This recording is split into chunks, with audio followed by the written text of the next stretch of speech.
नमस्कार दोस्तों। आज का जो हमारा क्लास है इंग्लिश का क्लास है और इंग्लिश का क्लास में ये डे 3 है। इससे पहले मैं 2 क्लास डाल चुका हूं। अगर आपने अभी तक नहीं देखा है तो जरूर देख लीजिए, लिंक डिस्क्रिप्शन में आपको मिल जाएगा। और मैं आपको एकदम बेसिक से इंग्लिश सिखाने की कोशिश कर रहा हूं। तो चलिए शुरू करते हैं। तो आज का जो हमारा क्लास है तो आपको याद रखना है कि अगर सेंटेंस के अंत में रहेगा, रहेगी या रहेंगे या बनेगा, बनेगी या बनेंगे लगा रहे, अगर इसमें से कुछ भी लगा रहे सेंटेंस के अंत में, तो इसके लिए हमें शैल या विल के साथ बी का यूज करना है। तो इसको याद रखना है, शैल या विल के साथ बी लगेगा। आप यहाँ पे देख सकते हैं आई और वी के साथ जो है हमें शैल लगाना है। रिटेन इंग्लिश में जो है आई और वी के साथ हमें शैल लगाना होता है। स्पोकन में आप सबके साथ विल लगा सकते हैं, कोई दिक्कत नहीं है। बस लिखते समय आपको आई और वी के साथ शैल लगाना है। और बाकी कुछ भी रहे, जैसे यू के साथ विल लगेगा, ही के साथ विल लगेगा, सी के साथ विल लगेगा, उसके बाद इट के साथ भी विल लगेगा। और एक आदमी का नाम हो, कोई चीज सिंगुलर हो तो विल लगेगा, या कोई चीज एक से ज्यादा हो, प्लूरल हो, फिर भी विल लगेगा। चलिए एग्जाम्पल से समझते हैं। तो सबसे पहला एग्जाम्पल मैंने ही लिखा है यहाँ पे कि वह तैयार रहेगा। इसमें आप देख सकते हैं कि सेंटेंस के अंत में रहेगा है, तो अंत में अगर रहेगा रहे तो इसके लिए हमें शैल या विल का यूज करना है, उसके साथ बी लगेगा। स्ट्रक्चर मैंने लिख दिया है। सबसे पहले सब्जेक्ट लिखना है, उसके बाद शैल या विल लगाना है, उसके बाद बी लगेगा और लास्ट में जो भी अदर वर्ड बच जाएगा उसको लिखना है। तो जैसे वह का हो गया ही, उसके बाद सबसे पहले हमने सब्जेक्ट लिखा ही, और ही के साथ जो है शैल या विल लगाना है। तो ही के साथ जो है, ही के साथ विल लगता है, तो ही के साथ हम यहाँ पे विल लगा देंगे। उसके बाद शैल विल के बाद बोल रहा है बी लगाने के लिए, तो हम सेंटेंस में बी लगा देंगे। और तैयार का हो जाएगा रेडी, तो जैसे वह तैयार रहेगा इसका हो जाएगा ही विल बी रेडी। तो चलिए नेक्स्ट एग्जांपल देख लेते हैं। हम लोग उपस्थित रहेंगे, तो हम लोग का होता है वी के साथ जो है, वी के साथ हमें शैल लगाना होता है, तो वी के साथ शैल लगाएंगे। शैल विल के बाद बी लगाना है, तो वी शैल बी, और उपस्थित का हो गया प्रेजेंट। और हमारा थर्ड एग्जाम्पल है, वह एक नर्स बनेगी। लड़की की बात हो रही है तो लड़की के लिए हम यूज करेंगे सी का। सी के साथ भी जो है विल ही लगता है, तो सी के साथ विल लगा देंगे। सी विल बी, उसके बाद एक नर्स का हो गया a nurse, she will be a nurse. तो ये हमारा था अफर्मेटिव सेंटेंस। तो चलिए इसमें हम लोग अभी निगेटिव और इंटेरोगेटिव सेंटेंस देख लेते हैं। तो जब सेंटेंस हमारा निगेटिव रहेगा तो निगेटिव सेंटेंस के लिए हमें ये स्ट्रक्चर का यूज करना है। सबसे पहले सब्जेक्ट, उसके बाद शैल या विल, उसके बाद नॉट, उसके बाद बी, और लास्ट में जो भी अदर वर्ड बच जाएगा उसको लिखना है। तो एग्जाम्पल से समझते हैं। पहला एग्जाम्पल मैंने लिखा है, मैं कल उपस्थित नहीं रहूंगा। तो इस नहीं के लिए हमें नॉट लगाना है। तो चलिए देखते हैं। जैसे मैं का हो गया आई, सबसे पहले हम लोग सब्जेक्ट लिख देंगे। उसके बाद जो है सब्जेक्ट के अकॉर्डिंग हमें शैल या विल लगाना है। तो आई के साथ शैल लगता है, जैसा कि मैंने बताया है। तो सबसे पहले हम लोग आई के साथ शैल लगा देंगे। उसके बाद बोल रहे हैं नॉट लगाने के लिए, तो नॉट लगा देंगे।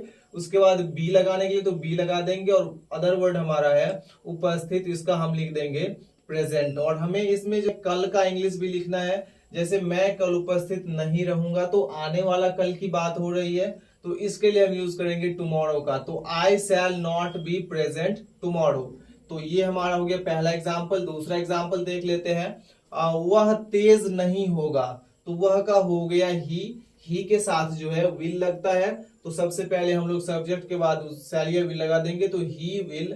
उसके बाद बोल रहा है नॉट लगाने के लिए, नॉट लगा देंगे। उसके बाद बी, और उसके बाद अदर वर्ड। तो इसका हो जाएगा he will not be intelligent. वह तेज नहीं होगा, he will not be intelligent. उसके बाद हम लोग देख लेते हैं इंटेरोगेटिव सेंटेंस। तो जब हमारा सेंटेंस इंटेरोगेटिव होगा तो इंटेरोगेटिव सेंटेंस में हमें क्या करना है, तो शैल या विल जो है वो हमें पहले लगाना है, उसके बाद सब्जेक्ट, उसके बाद बी, और लास्ट में जो भी अदर वर्ड रहेगा उसको लिखना है। एग्जाम्पल है हमारा, क्या तुम तैयार रहोगे। तो सबसे पहले तुम का होता है यू के साथ जो है विल लगता है, तो सबसे पहले हम विल लगा देंगे, विल यू। उसके बाद बी रेडी, क्या तुम तैयार रहोगे, विल यू बी रेडी। उसके बाद हमारा दूसरा एग्जाम्पल है, क्या वे लोग भूखे रहेंगे। तो वे लोग का होता है दे के साथ भी विल लगता है, तो विल दे बी क्या वे लोग भूखे रहेंगे, विल दे बी हंग्री। तो इस तरह से हमने निगेटिव और इंटेरोगेटिव सेंटेंस देखा है। अब हम लोग WH सेंटेंस देख लेते हैं। तो चलिए इसमें हम लोग आगे देख लेते हैं। तो इसमें हम लोग देखेंगे सबसे पहले WH सेंटेंस। तो WH सेंटेंस का स्ट्रक्चर हो जाएगा, सबसे पहले हमें WH वर्ड लिखना है, जैसे कहाँ, कब, कैसे, क्यों का इंग्लिश जो है वो पहले लिखेंगे, उसके बाद शैल या विल लगाना है, उसके बाद सब्जेक्ट, और सेंटेंस में अगर नॉट लगा हो तो नहीं हो तो नॉट लगा देंगे, उसके बाद बी, और लास्ट में जो भी अदर वर्ड रहेगा उसको लिख देना है। तो जैसे पहला सेंटेंस है, वे लोग क्यों तैयार रहेंगे, तो सबसे पहले हम लोग क्यों का इंग्लिश लिखेंगे। तो क्यों का इंग्लिश होता है वाई, और ये WH वर्ड्स मैंने पहले वीडियोस में बता दिया है, तो अगर आपने अभी तक नहीं देखा है तो जरूर देख लीजिए और उसको अवश्य याद कर लीजिएगा। तो चलिए देख लेते हैं। तो सबसे पहले हम लिख देंगे क्यों का इंग्लिश वाई, उसके बाद वे लोग का होता है दे के साथ जो है विल लगता है, तो वाई विल दे, उसके बाद लगाना है बी, और लास्ट में अदर वर्ड हो गया रेडी। तो वे लोग क्यों तैयार रहेंगे, why will they be ready. उसके बाद सेकंड एग्जांपल है हमारा, तुम डॉक्टर क्यों नहीं बनोगे। तो इसको देखने के लिए सबसे पहले क्यों का इंग्लिश हो गया वाई, सबसे पहले वाई लिख देंगे, उसके बाद यू के साथ विल लगता है, तो वाई विल यू। उसके बाद अगर सेंटेंस में नॉट आ गया तो नॉट लगा देंगे, उसके बाद बी लगाना है, तो why will you not be a doctor.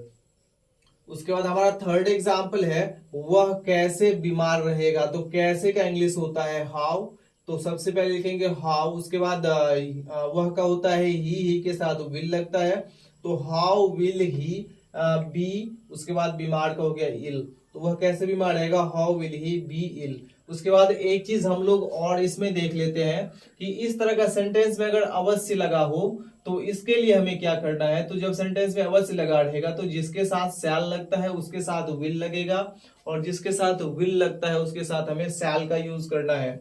जैसे यहाँ पे देख सकते हैं कि आई और बी के साथ शैल लगता है, लेकिन अगर सेंटेंस में अवश्य लगा हो तो उसके साथ हम विल का यूज करेंगे, और इन सब के साथ विल लगता है लेकिन सेंटेंस में अगर अवश्य लगा हो तो इन सब के साथ हम शैल का यूज करेंगे। एग्जाम्पल देख लेते हैं, जैसे मैं अवश्य तैयार रहूंगा। तो जब सेंटेंस में अवश्य आ गया तो इसके लिए हम क्या करेंगे, तो आई बी के साथ शैल लगता है तो शैल की जगह विल का यूज करना है, तो आई विल बी रेडी। उसके बाद सेकंड एग्जाम्पल हमारा है कि वह अवश्य उपस्थित रहेगा, तो इसका हो जाएगा ही के साथ विल लगता है लेकिन सेंटेंस में अवश्य है, तो इसके लिए हम ही के साथ शैल लगाएंगे, तो हो जाएगा ही शैल बी प्रेजेंट। तो आज के क्लास हम यही फिनिश कर